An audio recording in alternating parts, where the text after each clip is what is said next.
My name's Cliff Sossman. I served in the United States Marine Corps from 1992 to 1998.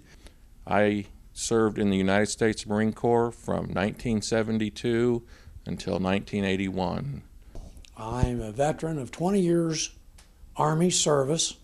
I was born near Cincinnati, Ohio, and at the age of 17, I entered the United States Army. Hi, my name is Dave Platkowski, and I'm a veteran of the Gulf War. Well, my name is Al Brewster. I live in Frisco, Texas now.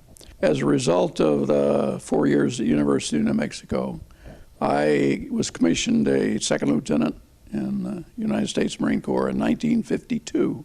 My name is Ken Looney. I was a sergeant in the Army from 1966 to 1969, and I have a story to tell.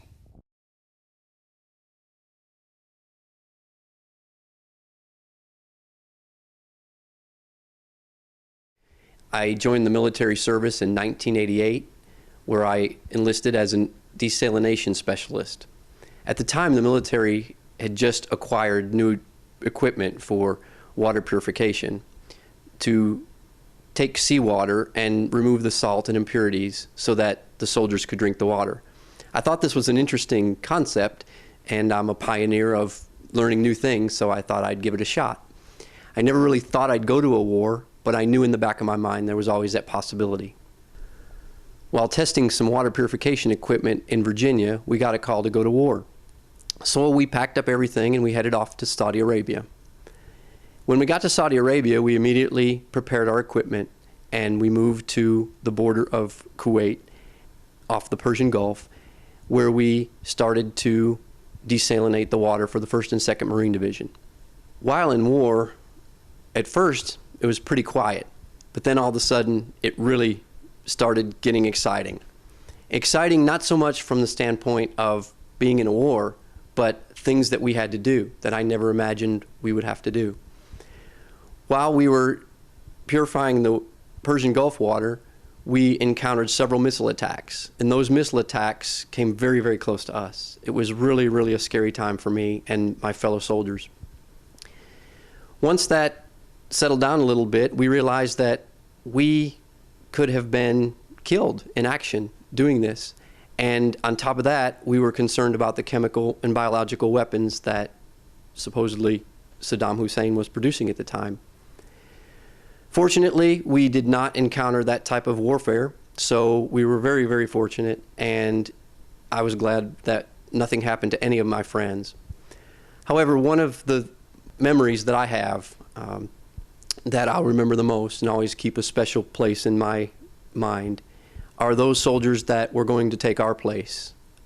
After 6 months of deployment, we had a reserve unit come in, and they were going to take our position so that we could have some time and go back to the U.S. Unfortunately, although there were not many casualties in the Gulf War, this group of people that enlisted as volunteers and as fellow soldiers in the reserve units were killed by the first Scud missile that was launched into Saudi Arabia. For those people and those soldiers, the fellow Americans that served with me, that I met, trained, and prepared to take our place, I can't express how grateful I am for their service and the service of all of our countrymen throughout the U.S., throughout overseas, wherever they're located today. And I just wanted to say, God bless all of you. We appreciate your service.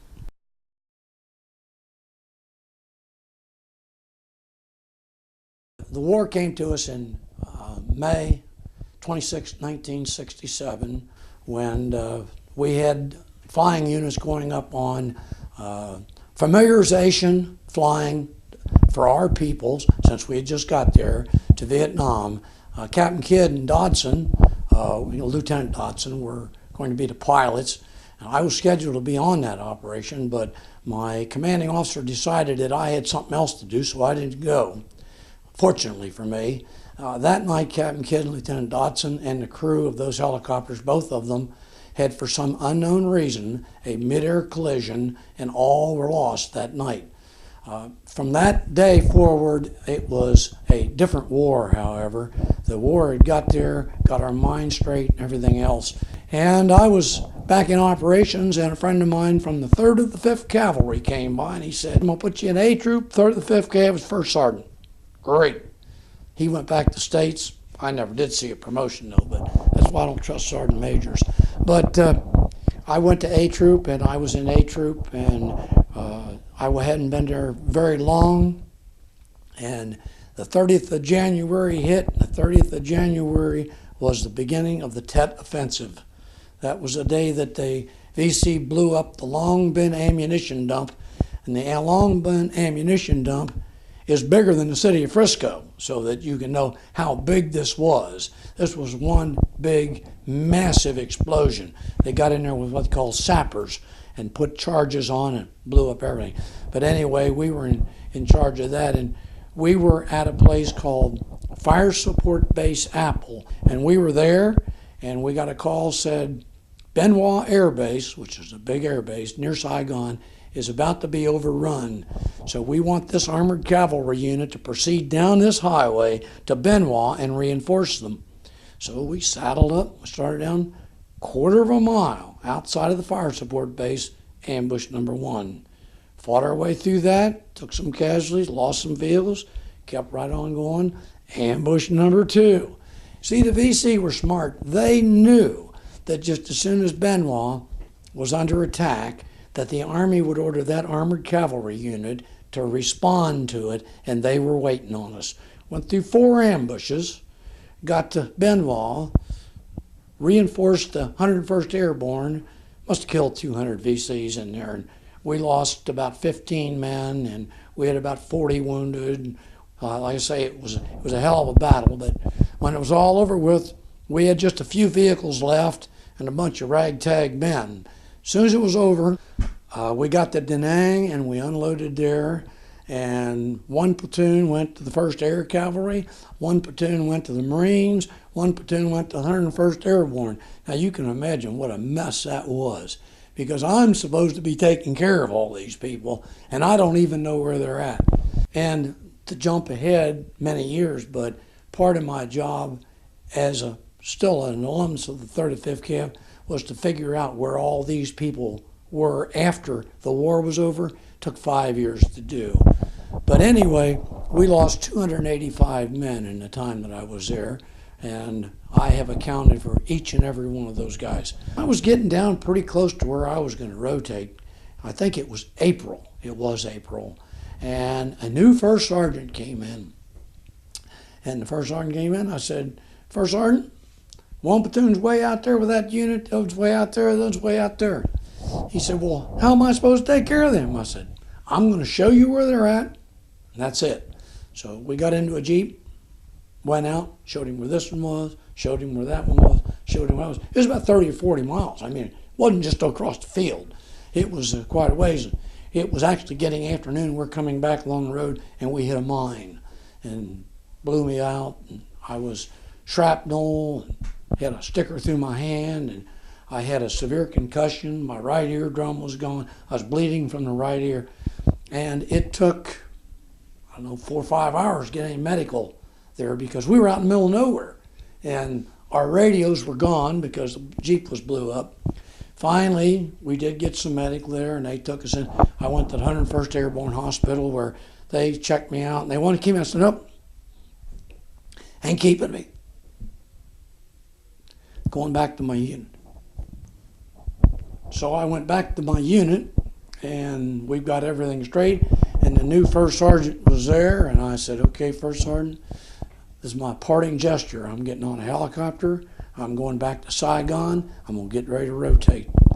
So I went to Indianapolis, went to the recruiting school, became a recruiter, became highly successful. There about 6 months, I guess it was. Here come that sergeant major again. So I said, you got to watch these guys. He's got papers in both hands again. I said, well, what can I do for you? I had become a station commander there, had 9 recruiters working for me. He said, you've done such a good job, we want to keep you here. He said, but we can't. He said, here's your orders for E8. I said, hey, hallelujah. He said, here's your orders for Vietnam. Because that's the way that when you got to be a super grade, you go anywhere, anytime. I said, Sergeant Major, I got to think about this a little bit because I'm within retirement. I'm within filing for retirement right now. He said, go home and talk to your wife about it. My wife says, if you go back to Vietnam, I won't be here when you get back. I said, that's my answer. So I went in the next day and I said, Sergeant Major, I'm going to decline my promotion and I'm going to retire. So I retired. And I retired. I retired on the 30th day of May, 1970. 20 years and 18 days. I'll tell you one mission I got. But this time I was qualified and leading a flight of 4. And I went out and I had a forward air controller that tells you where to drop the bombs. And he wanted me to bomb this little village. And as you fly around Vietnam, I mean, most of the countryside, you could see bomb holes and artillery craters and things, you know. I looked at this little village that was out in the jungle, and there was not a bomb hole anywhere around, you know. And I said, why are we doing this? And the fact said, well, the South Vietnamese are going to run an operation through this area tomorrow, and they want to find out if there's any VC in the area. And I said, I don't think this place has been touched by this war. And if we come in here and we drop bombs on it, if they've got any decision to be made about who's friend and who's foe, I think we're going to make their mind up for them, you know. And the FAC, who was a captain, says, well, are you going to drop your bombs or aren't you? And I said, I'm not going to drop my bombs. And he says, you're kidding me. I said, nope, we're going home, you know. And he said, well, you know, I'm sure the next flight will drop theirs. And I said, that's not my decision, you know. So that was not welcomed by a number of people as the right thing to do, but it made me feel that it was the right thing to do.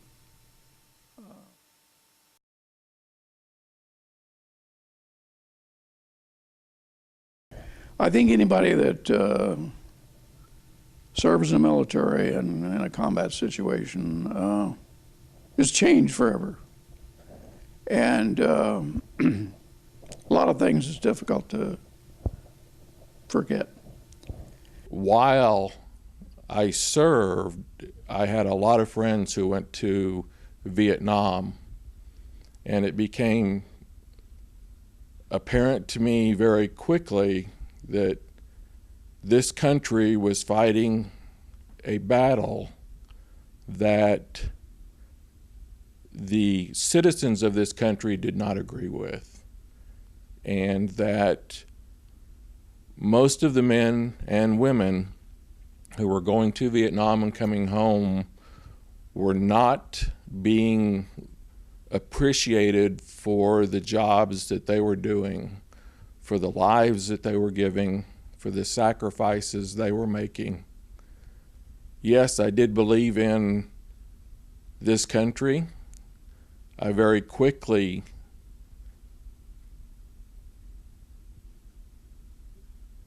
it very quickly became apparent to me that I was more than just a computer programmer for the Marine Corps, that I was serving my country, instilling the values and fighting for the very freedoms that we also hold so dear in this country, and that a lot of Americans did not truly understand at the time. And I'll back up for just a minute and tell you that friends I had coming home from Vietnam were told before they reached this country again, do not go back to the United States in uniform. That they said you're going to be met by people who want to spit on you. They'll be throwing food and fruit at you because there are too many large factions of people in this country who don't agree with the war, and therefore they take it out on the soldiers. What was hard for me to understand at the time was that We weren't volunteering to go over there. This country was sending us over there. So I could not ever understand why take it out personally on the men and women in uniform.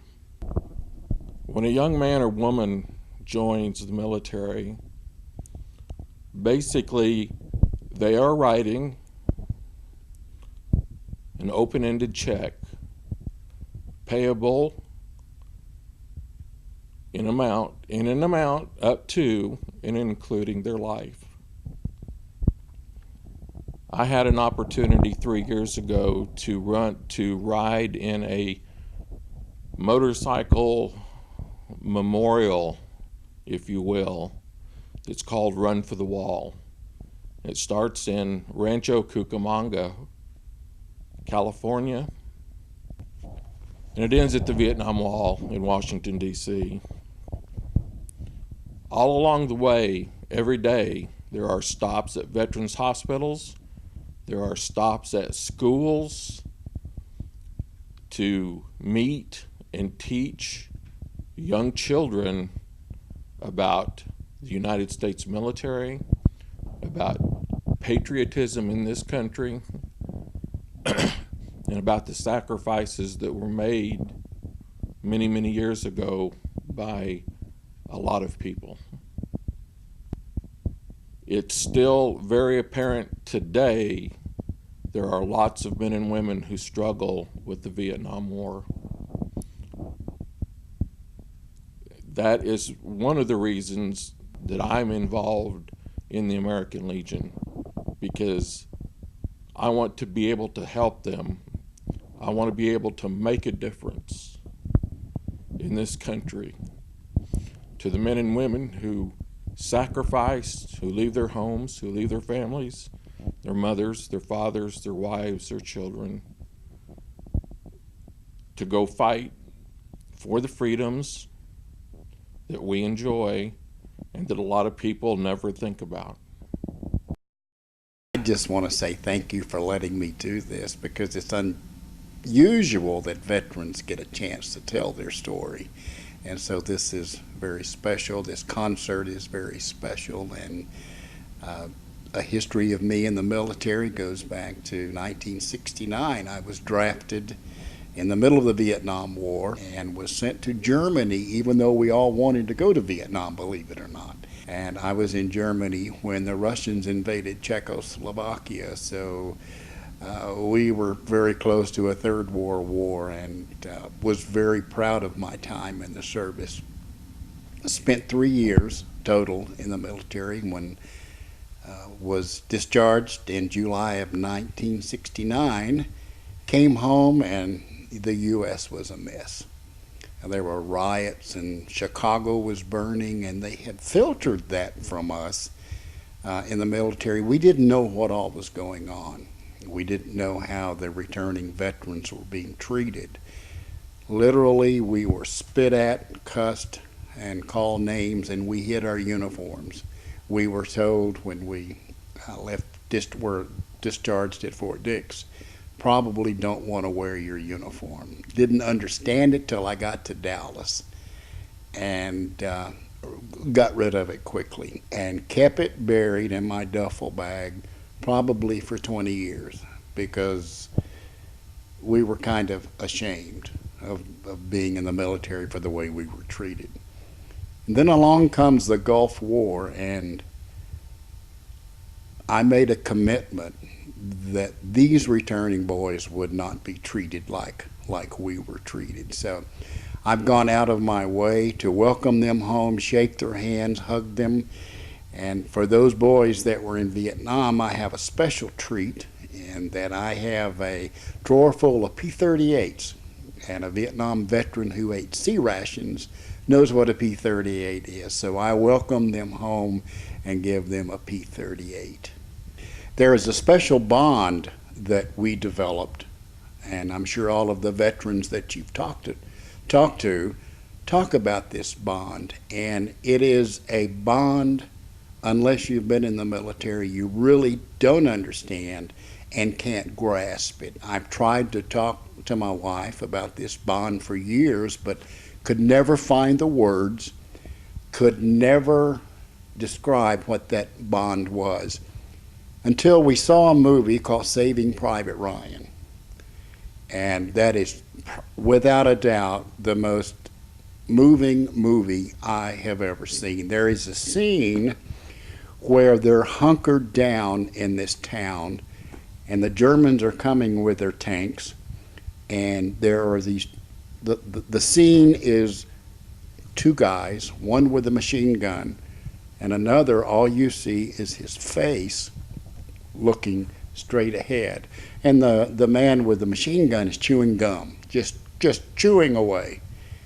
And so the young man next to him over his shoulder said, "Do you have any more of that gum?"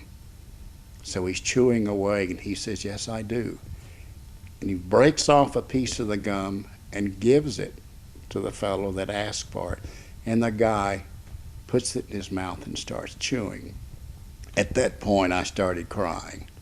And my wife said, "Are you okay?" And I said, "Well, yes, I am." I said, "There is the point I've been trying to make all of these years. I wouldn't chew my brother's gum, but I would have chewed the gum of any one of the guys that was in my outfit." So that is the bond. We had each other's back, and we were more than family. It was just an unbelievable experience, and has been with me for over 40 years.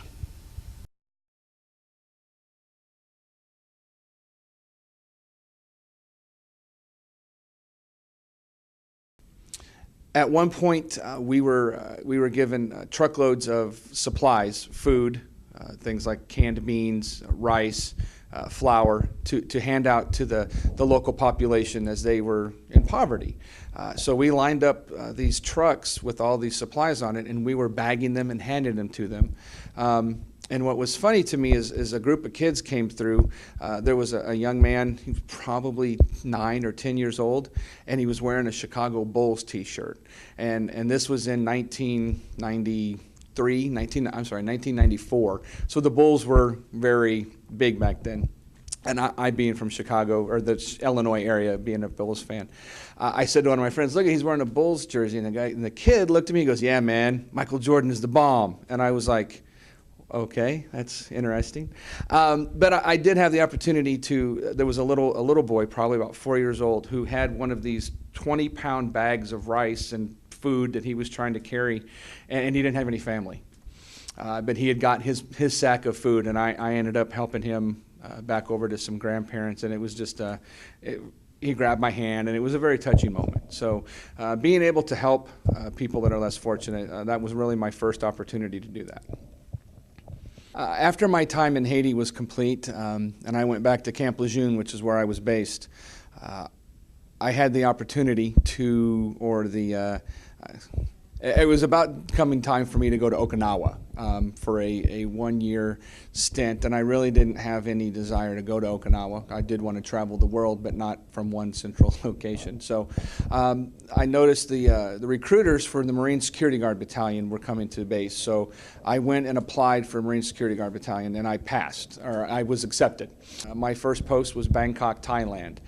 I spent 1.5 years over there. I found out that living on the other side of the world, while it is a very long trip to get over there, is a very interesting place in the fact that they want to be westernized, but they want to keep their traditions at the same time. For example, at Christmas time, they exchange presents, and they have big Santa Claus and reindeers all over town, but they don't understand what it's all for. So being able to be over there and learn their cultures, learn their ways was very good for me at a young age. I was there from when I was 21, 22 years old. I got to meet some wonderful people. Learned a lot about our federal government from the aspect of that our embassy was the hub for the Western, or for the. So we had everybody from all the alphabet people, as they like to say in the government, were there. I ended up tearing up my knee and went back to our battalion headquarters in Quantico for my last year. I had to have surgery on my knee. It was during that time when I was there in 1998, as many people can recall, late 1998, Osama bin Laden attacked our embassies in Dar es Salaam, Tanzania, and Nairobi. I actually had friends in both of those locations. So the one Marine that was killed was one of my Marines. He worked for me for a little while back at Quantico, and so that was a very challenging time. After that passed and my time finished, I went down to Brazil and proposed to my wife, and that was my time in the Marine Corps. Since then, I've devoted myself to giving back to veterans. I'm the president and the founder of the North Texas Military Association, located here in Frisco, senior vice commander for the VFW post 8273 here in Frisco. I'm on the Veterans Advisory Committee, where we advise the city, the mayor and city council and staff on all things veterans related. And I'm also on the Veterans Walk of Honor Committee, where we're trying to raise money to upgrade our memorial at Frisco Commons Park. So, that's my whole goal in life now, is to make sure our veterans get the recognition and all the benefits that they rightly deserved, and to make sure that they are honored. Veterans, both past, present, and future, are honored in the way that they so rightfully deserve to be. So, thank you. Let me talk a little bit about Snowball Express. Snowball Express is a charity for the children of fallen military since 9/11. There's now somewhere between 13 and 14,000 children that are in that category. It's just shocking. I got in the board and served 3 years on the board of Snowball Express. And Snowball basically is try to treat these children as something special, bring them all together where they have an opportunity to see that they're not the only one in the circumstances they're in. They bond with other children who've lost a parent in the service. And my favorite story is the one of the mom who wrote a letter after coming to the very first Snowball Express, and her son was 9, had been in a lot of trouble in school, didn't like authority. She said she's getting calls to the school all the time, and they came on Snowball Express, and it's usually just before Christmas, early December. It's 4 days, all expense paid, fun time for the kids. And she gets a call, and she thinks, well, John's in trouble again. And the teacher says, what have you done to this child? He's a different person. And we hear so many stories about that. These kids are living in middle America, small towns, and they think they're the only ones that's lost a parent. And Snowball Express is a great organization, and it's 3 years in California, 3 years now in Dallas. It's going to be in Dallas the 4th year, probably move some of the city in America at that time, but it's a wonderful organization, a great way to pay back.